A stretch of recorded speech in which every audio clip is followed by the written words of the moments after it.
Yang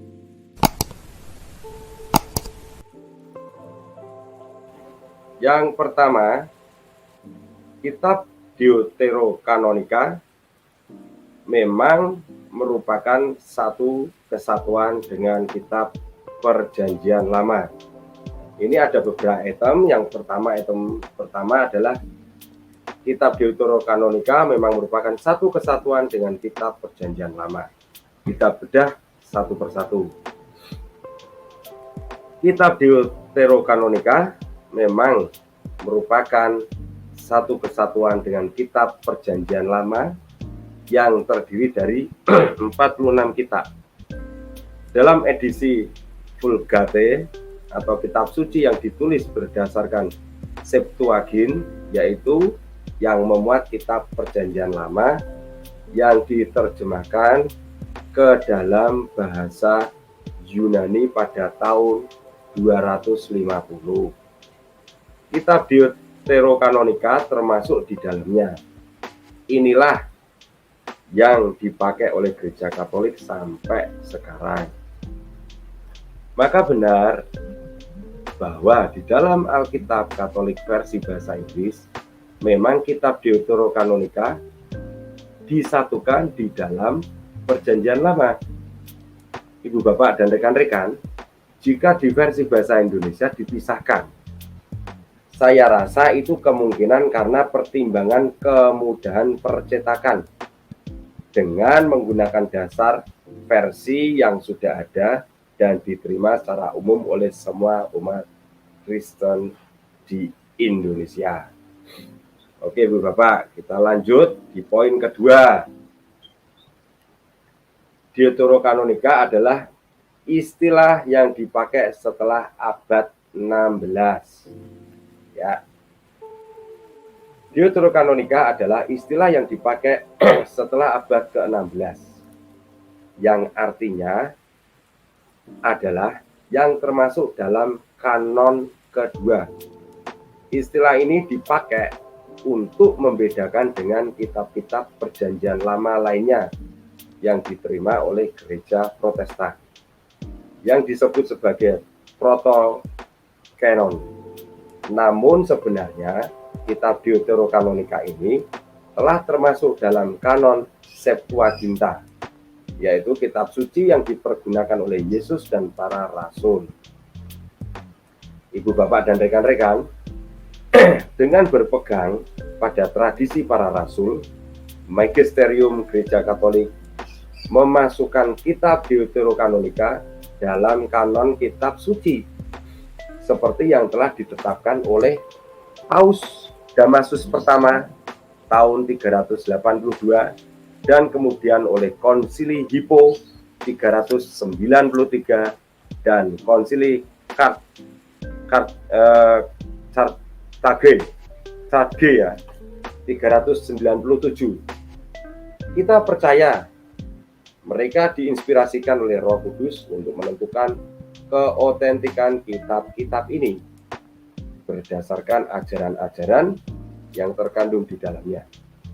Kitab-kitab Deuterokanonika ini bersamaan dengan kitab-kitab lainnya dalam Perjanjian Lama dan Perjanjian Baru, dikutip oleh para bapak gereja di abad awal untuk pengajaran iman dan prinsip-prinsip pengajaran pada kitab Deuterokanonika berada dalam kesatuan dengan PL dan PB, Perjanjian Lama dan Perjanjian Baru.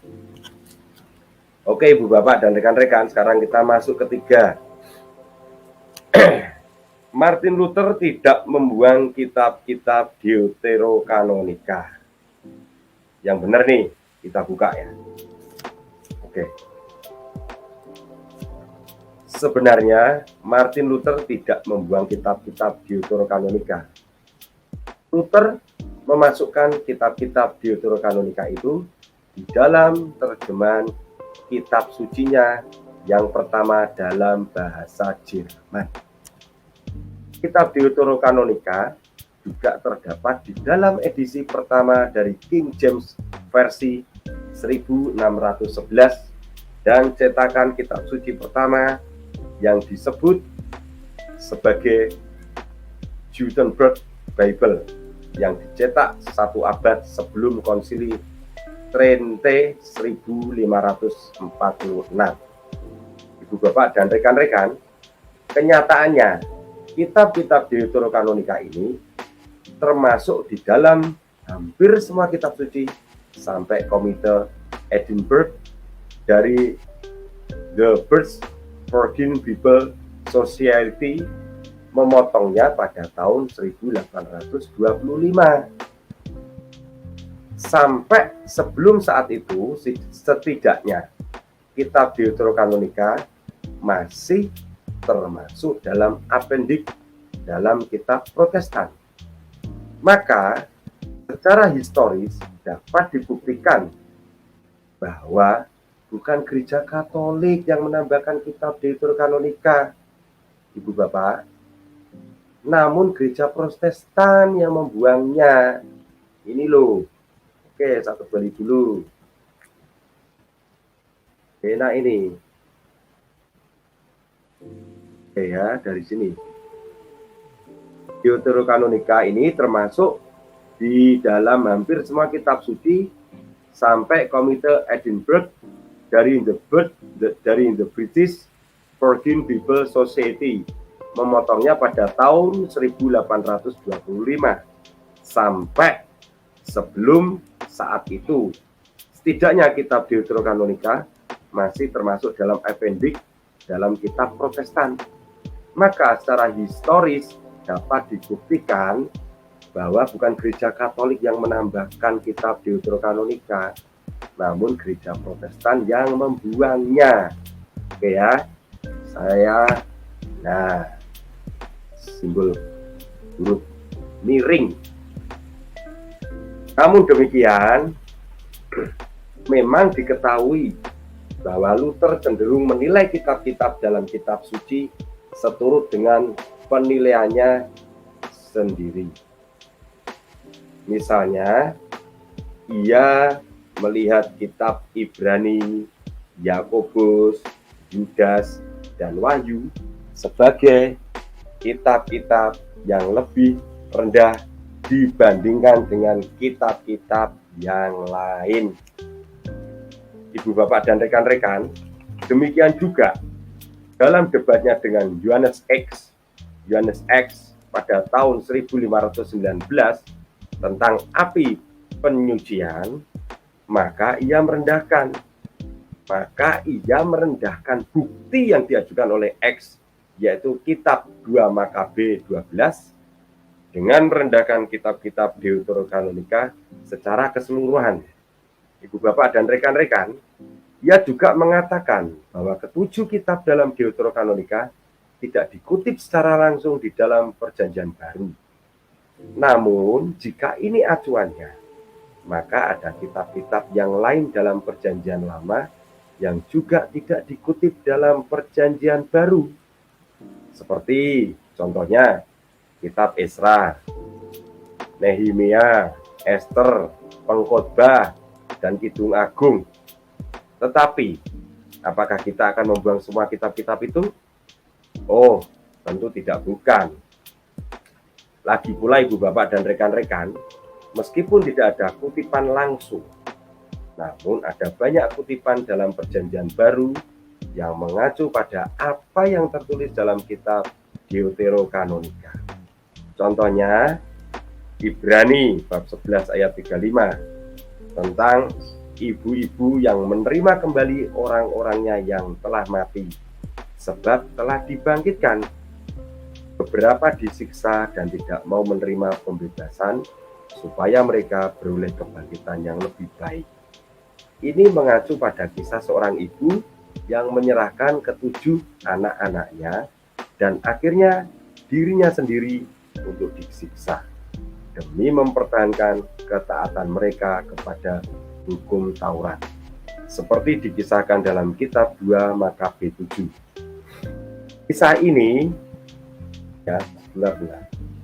kisah ini tidak ada di dalam kitab Perjanjian Lama lainnya, atau ayat 1 Korintus bab 2 ayat 10 sampai 11 yang mengajarkan bahwa manusia tidak dapat menyelami hal-hal yang tersembunyi dalam diri Allah yang telah ditulis dalam Yudit 8:14. Oke, Ibu Bapak. Sekarang kita lari kepada poin 4. Apa sih catatan kaki yang terdapat pada kitab Deuterokanonika kok susah ya. Catatan kaki yang terdapat pada kitab Deuterokanonika itu mengacu kepada ayat-ayat lain di dalam Alkitab. Oke, kita bedah. Catatan kaki yang terdapat pada kitab Deuterokanonika itu mengacu kepada ayat-ayat lain di dalam Alkitab yang mengisahkan hal yang sama atau serupa. Adanya kaitan ayat-ayat ini membuktikan bahwa kitab-kitab Deuterokanonika bukanlah kitab-kitab yang berdiri sendiri, melainkan merupakan kesatuan dengan kitab-kitab lainnya, baik yang ada di Perjanjian Lama maupun Perjanjian Baru. Ibu Bapak dan rekan-rekan, bahwa ada rujukan ke Perjanjian Lama, artinya ayat-ayat dalam kitab-kitab Deuterokanonika tersebut mengajarkan hal yang sama atau serupa dengan kitab-kitab Perjanjian Lama lainnya, dan bahwa ada rujukan ke Perjanjian Baru, artinya pengajaran pada ayat-ayat kitab-kitab Deuterokanonika tersebut juga dikutip oleh para pengarang kitab-kitab Perjanjian Baru. Begitu loh. Meskipun secara tidak langsung atau prinsip pengajarannya diambil dan diajarkan kembali dalam Perjanjian Baru. Oke, Ibu Bapak dan rekan-rekan, pada Alkitab The Jerusalem Bible tahun 1966,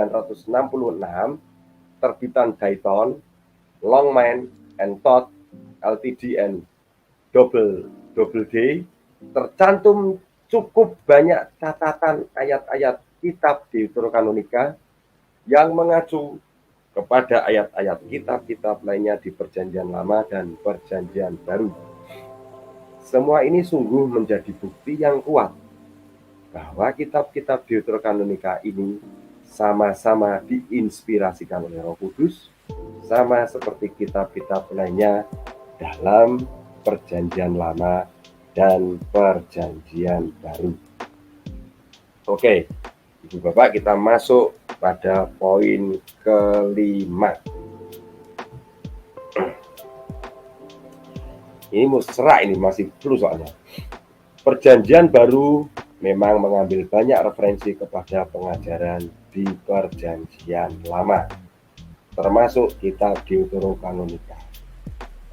Jika diperhatikan, Ibu Bapak dan rekan-rekan, maka kita ketahui bahwa ayat-ayat di Perjanjian Baru memang mengambil banyak referensi pada pengajaran di Perjanjian Lama, termasuk kitab Deuterokanonika. Ada yang dikutip sama persis, atau ada juga yang kemudian diperjelas ataupun disempurnakan. Dalam konteks inilah kita melihat nubuat pembunuhan kanak-kanak pada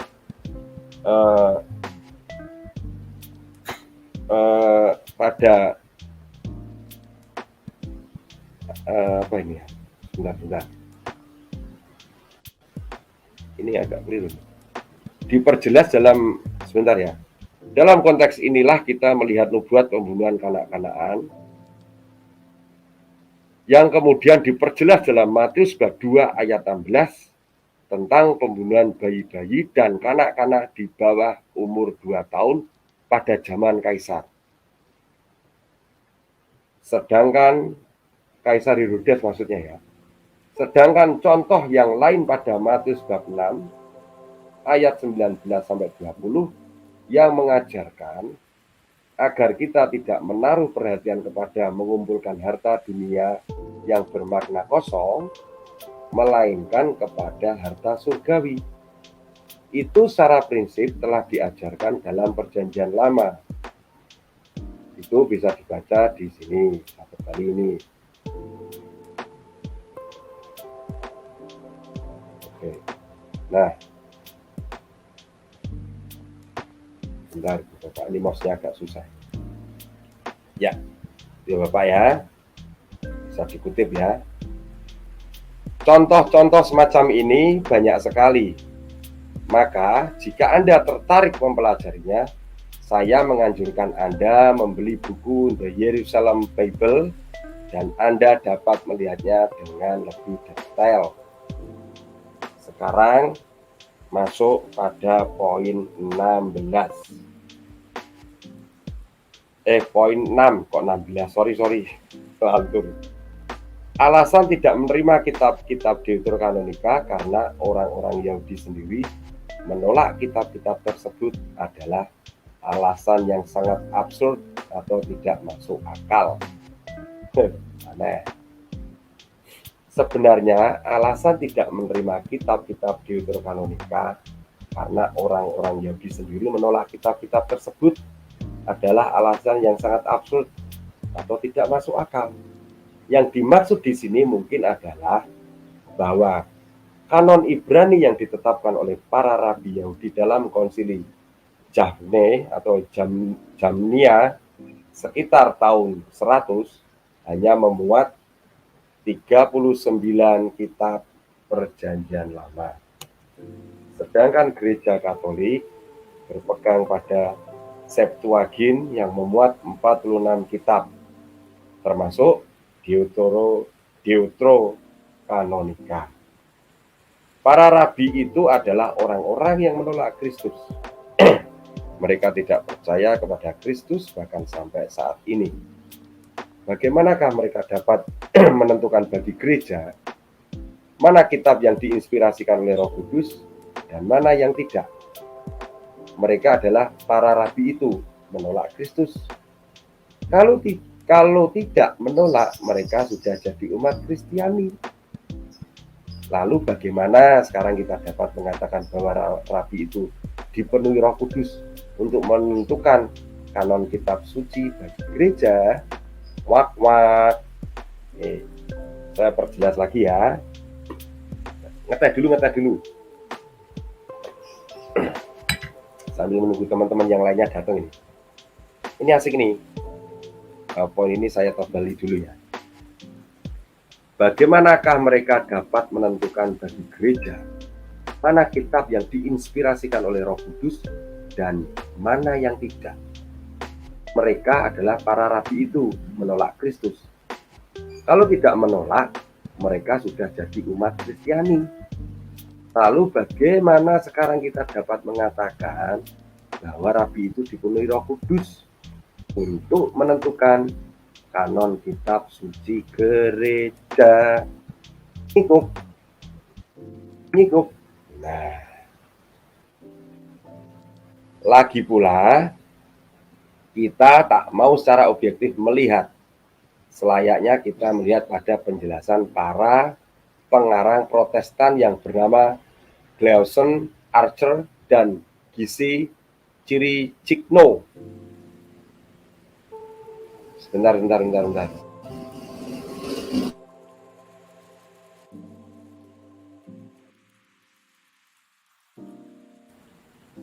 Mohon maaf, iklan tadi ada suara knalpot bisik. Saya ulang ya.